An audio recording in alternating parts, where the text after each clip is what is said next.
Wala silang sinseridad. Pinapakita lang nila sa mga tao na kunwari meron silang ginagawa. Pakunwari ang ginagawang mga hakbang ng kasalukuyang administrasyon ayon kay Vice President Sara Duterte. Para sa pangalawang Pangulo, walang sinseridad ang pinasimulang investigasyon ni Pangulong Ferdinand Marcos Jr. kaugnay ng mga anomalya sa flood control projects.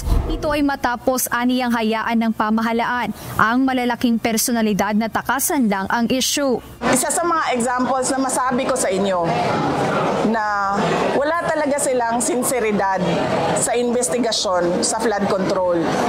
Kasi tinuro na, pinangalanan na, hindi lang ako ang nagsabi, Zaldico at Martin Romualdez.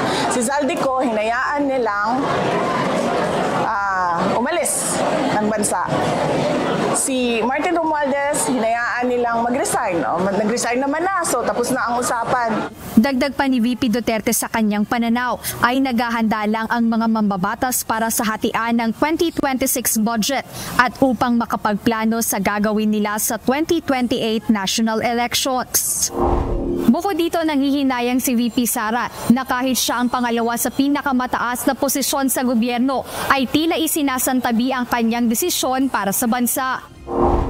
Nasasayangan ako para sa bayan dahil isinasantabi nila yung isang tao na gusto lang magtrabaho. Kaya ako, nasasayangan ako dahil wala naman akong ipinakita na meron akong gusto agawin sa kanila.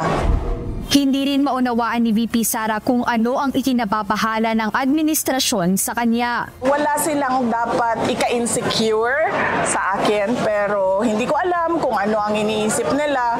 Malamang kasi hindi na maayos ang pag-iisip dahil meron pang isang issue na hanggang ngayon ay hindi pa nasasagot. Yung sinasabi na public hair follicle drug test.